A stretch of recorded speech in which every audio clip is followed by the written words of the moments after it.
Welcome to Gab Jam, episode 165. All right. So what are we talking about today? Today's topic is how to stop an upgrade from being a downgrade for the DIY rockstar. Yes, indeedy. Upgrades and upgrades. Yeah, so this is one of those, DIY rockstar problems, quote unquote.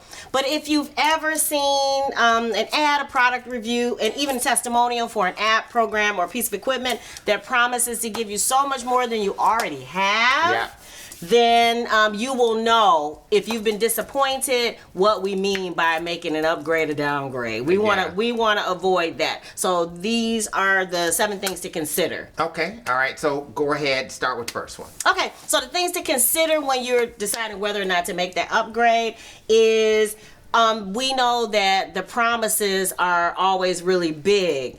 Right. But consider if those promises are worth, I guess, the effort. Yes. Whether the reality of what it's going to give you is going to be so much better than what you already have. Right. Sometimes you got to kind of evaluate your situation in light of the upgrade. So I think what we could just think about Apple, right? So Apple just recently upgraded their operating system to Big Sur. Mm-hmm. And so as you start thinking about that, if you have an older Mac, whether or not even, upgrading to Big Sur will be something that, is something that you could actually do with your system. Is it going to be compatible for your system or whatever else? And thinking about the apps that you may end up not being able to. Yeah, so you might have apps, things like that. And I think that happened too when Apple kind of switched from being 32-bit to 64-bit as far as the support for different apps. And so if you had a 32-bit app, that 32-bit app no longer worked with your 64-bit operating system. Yeah, I had that with Word, and Word kept crashing, and I couldn't use certain features, and I wasn't sure why until I had to. But it took time away from all of my creative time to stop and figure that out. So you kind of have to evaluate all of those things. So, one of the things you have to look at is say, okay, for every single app that I'm using, any type of plugin that you're using, any interfaces that you're using, to see if those interfaces, those apps, are compatible with whatever is going to be the new upgrade. So it takes a little research. Right, in order to do it. And that's the same thing you got to consider, too, thinking about Apple, because Apple has changed from, from the silicon that they're using. So at one time, what they used for their microprocessors were Intel. Now they switched over to the M1 processors, which are made by Apple. Okay. And so and the promise is that it's gonna work better. It works better, and it does for the Apple-based stuff. And that's the thing that's what you gotta keep in mind. So if you're using a third-party program, if you're using like Studio One by PreSonus, if you're using Pro Tools, if you're using Reaper, if you're using Ableton Live, using any of these other types of programs that you might be running on your Mac-based system, then you have to consider that if you're thinking about moving to a new M1 processor to see, well, where are these third parties at? If you're using like UA software, what type of interface are you using? Are you using one that's by Focusrite? Are you using one that's by PreSonus? Whoever you might be using your interface by, how are they? Are they compatible with the new M1? Are they compatible with Big Sur? I know that with SoftTube. I've been using, I use SoftTube products, and they're not yet compatible with Big Sur. So I've held up on, upgrading to Big Sur because of that. And that same thing with Logic. It's like you should always make a backup copy of whatever version of Logic that you're using, I like that. just to see how it's going to work with your operating system. Okay.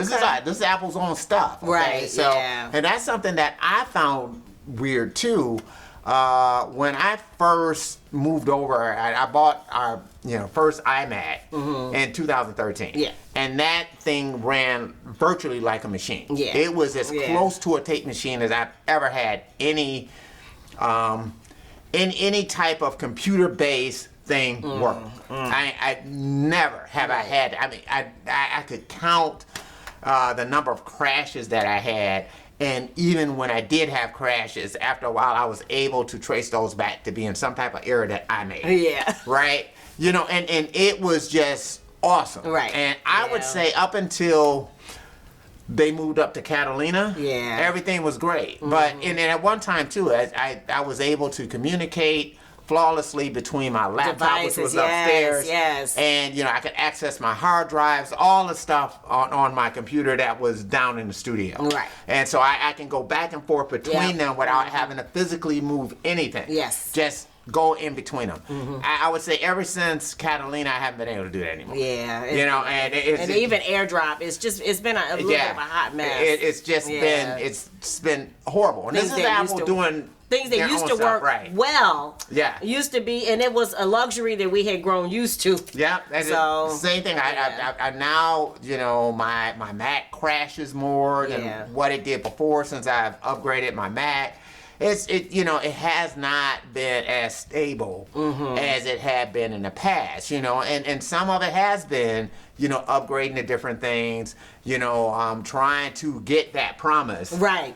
So the more you reach for, Right. and then you're losing some of the ground that you've gotten accustomed to doing these great things, Right. and now some of those don't work. So Right. you have to consider it. You have to consider the those trade-off. things. Yeah. So I spent a lot on the first point. So let's kind of run through the other one. So here we Okay, go. but we kind of talked a little bit about that. Yeah, Number we did. 2, the second thing to consider when you're trying to keep your upgrade from becoming a downgrade is Yeah. the cost versus the that. value. So as we start talking about like Apple and the new silicon and all the rest of that kind of stuff, and you think about moving on to the M1 processor, if you're in a situation where what you're using currently is very stable, you don't have any issues with it, definitely consider that closely if you're thinking about going to this new M1, and think about, okay, what am I looking to get? Right. Because if you can already record 100 or 200 tracks, that's important. or whatever that you're able to do,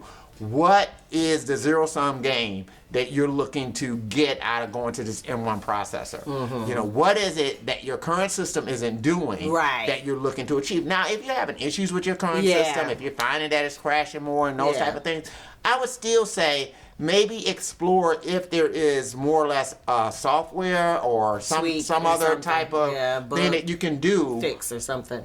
Right, that can fix that before you think about upgrading, because you may encounter the same issues even dealing with what should be a faster system if there's some type of software issue that's causing the problem. Right. So again, make sure you're kind of evaluating all these things first as you're evaluating that cost versus the value. Yeah, I like that. All right, so the third thing to consider when you're trying to keep your upgrade from becoming a downgrade is the new version user-friendly? Yes. So we have encountered some things where you used to be able to do it quickly, easily clicking one button, and now you have to go through a process that's just not as intuitive. Right. And, so that might be something to consider. Like, it's supposed to be an upgrade, but now I have 3 more steps. Right. And, I think that's the same thing for me, is that I've tried evaluating other, like, DAW. So my main DAW is Logic. And I've tried using like PreSonus Studio One. So, because like when I got the PreSonus Studio Live mixer, it came with a version of Studio One. So I tried to just use it, and it just wasn't user friendly for me. Meaning that I want to just say intuitively, this is the way I want to operate. I just want to do this, do this, do this, do this, and to the extent that things just seemed like they weren't working the way that I intuitively want to do it, and I felt like, okay, I got to go to the manual just to learn how to get through basic tracking cutting stuff. Cutting tracks. And to cutting a simple 5-bar loop, it was very difficult for me to do that and do it quickly. Yeah. When I was moving from Cakewalk, which was a Windows-based program, over to Logic, they operated very similarly. Yeah. And so for me, it was very easy for me to just click into just cutting and doing at least a 5-bar loop in Logic without having to really read anything. Right. And so that worked for me. And Right. that's the reason why I kind of stuck with Logic, because there wasn't this steep learning curve. Yeah. I guess for me, I don't like the creative process bogged down with trying to learn something. Yeah. To me, those are two different sides of the brain. Yeah. And that's a battle that I don't like to have. Especially in the moment middle. when you're feeling, Yes. you're feeling that muse calling you, Yes. and you got to stop and handle a problem. wanna do that. Not good, not Yeah. good. All right, so the next thing to consider to keep your upgrade from becoming a downgrade is does that upgrade have a track record for reliability? Yeah.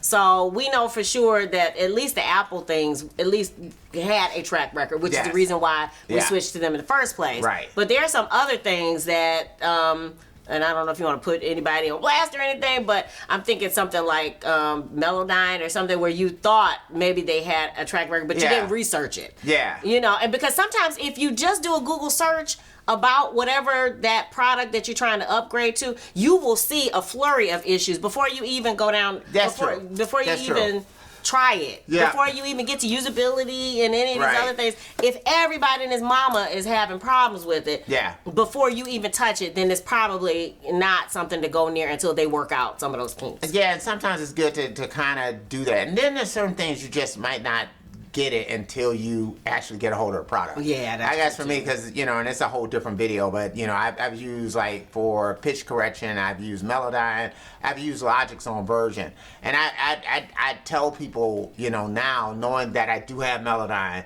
to say, hey, I think that Logic's pitch correction is just as good as the Melodyne. Okay.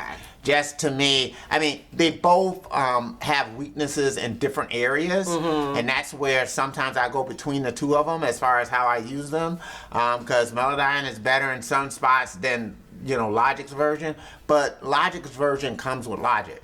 Right. You know what I'm saying? So, for $200, you're getting that. Yeah. Along with the program, Right. along with all the other stuff. That's, to me, the thing that makes Logic such, I guess, a no-brainer as far as a DAW, especially if you're just starting with something. Yeah.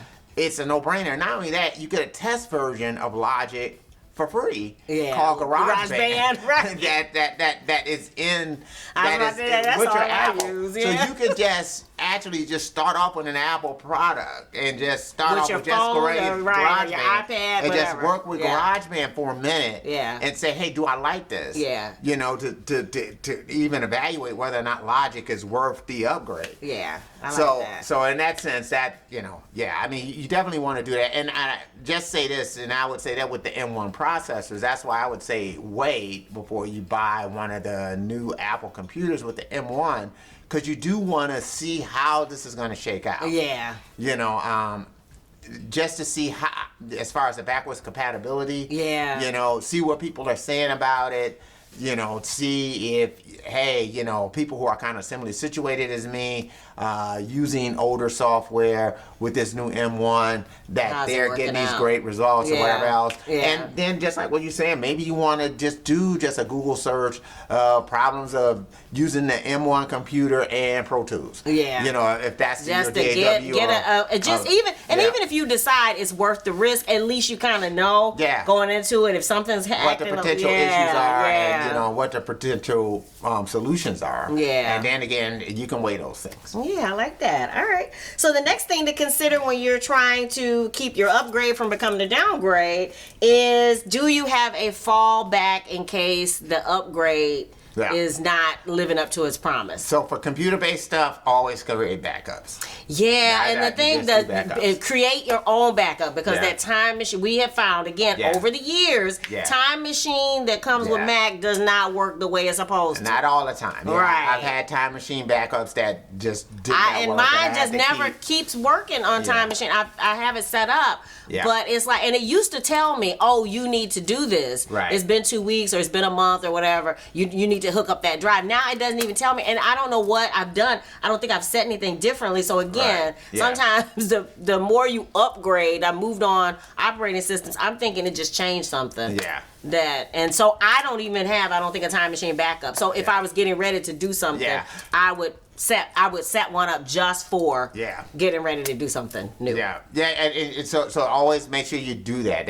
You back things up. That okay, this is the backup I'm gonna go to. If this does not work, if things go awry, this is where I'm going. That's so important. That's because you want to have your computer frozen in that moment that the optimal moment for you. Right. Before you decide that you're gonna upgrade. I would say before you upgrade to Big Sur, whatever it might be, just make sure you've done that part of it so that you can fall back to where you were. At least you won't lose. You won't lose what you already have. All right, so the next thing to consider, number 6 on how to keep your upgrade from becoming a downgrade, is to know when to quit that equipment or upgrade and move on. I know. I tried that with the Raven. Slate has the Raven. It's always looked great to me, and I tried using it, and it just didn't work out for me. Yeah, we loved it the way it looked at Gear Fest. But at the same token, now I've just noticed that their 43-inch Raven has dropped dramatically from what it was before. And I was about in price. So I'm like, wait a minute now. Maybe trying to 43-inch, keep my 27-inch, keep them together. I might be able to run the two of them together now. So that because now I can use one in a vocal booth, I can use one so now I can use it in a way that I couldn't use it before. So now I've become open to it again. So but it's just one of those types of things where you kind of have to say, and not only that, it's a couple years down the line. They've gotten a little bit better with, kind of supporting the touch on the Mac and all the rest of this type of stuff. So, for me, that opens my mind to going back to it where I was not open before. Well, and I'm just going to say this for Adobe Illustrator and some of those high-ticket items years ago that I called myself upgrading to. And I forgot what the other one was that was website. You could create the website through it, InDesign or whatever it was. Those were hot messes, and I dumped that. It took a little bit before I realized that's not for me. So now I have like Photoshop Elements. I have very simple tools, or like I stay with GarageBand because I don't need all the bells and whistles. I need some simple things. And so I have decided that just because it looks big and fancy and shiny, the things that I want to do are very basic. And so I definitely cut and moved back to something that was not as advanced. And sometimes, again, you have to think about that. Because that's the other thing. So like if I'm thinking about using something like the Raven, right now I kind of do a hybrid mixing technique where I use effects from my outboard mixer, and I use effects that are software based. So I use them in two different spaces. If you're gonna do stuff, if I'm gonna shift the light to the Raven, now I'm not gonna have that hardware out there anymore. So that means that everything would have to be done in the box. And so if you're doing everything in the box, that means you're putting more on your CPU. More software. More software based. So now all of a sudden, maybe instead of using, 10 or 12 plugins, now you're using 14 plugins. Because, I'm not going to be using those effects on my mixer the way that I would normally use them, because the mixer is no longer there. So those are things that you have to think about with inputs, outputs. Do you just want to do a scale down mixer? You kind of have to keep thinking of all these things, and that adds to the cost. So that adds to the cost of changing over, because like, okay, now I don't have this, I don't have this, I don't have that. So what is going to function for your headphone mix? What is going to function for this or for that? So, you got to keep those things in mind when you're doing it. I like that. All right. Cool, thank you. All right, and finally, the 7th thing to consider to keep your upgrade from becoming a downgrade is to stay open. Even as many problems as you can potentially have from upgrading to something, just stay open, because the next opportunity may be that one that actually gives you a shortcut to something greater for you. Yeah, it's like what I was just talking about with the Raven. Yeah. Who knows? Yeah. You know, so I have to, it didn't work out before, but maybe working in a different way. Right. May make it work out. Might not. Yeah, but we don't you're just want to squash the idea of new and better just because we've had problems before. Or different and better. Or it just doesn't. But at the same time, you have to be realistic. Yeah. And know that it may not. It may not work out. It might not be the promise that you're looking for, And you be realistic in your expectations. Yeah. Don't think this is going to make it where I become this great this or no. Mm-hmm. It's going to probably make you work better. It's going to do all the rest of this kind of stuff, but you still going to be you. That sounds like the episode about the magic is not in the gear. Right, it's true. It's like it's never in the gear. It's not. Yeah. So your songs are gonna be what your songs are. Yeah, I like they might sound a little bit better, whatever else, but it's still you. Right. And if you're not satisfied with you, I don't care what gear you get. Right. That's not gonna make you be satisfied with yourself. So you gotta know that going in. Right. Yeah. Gotta understand that.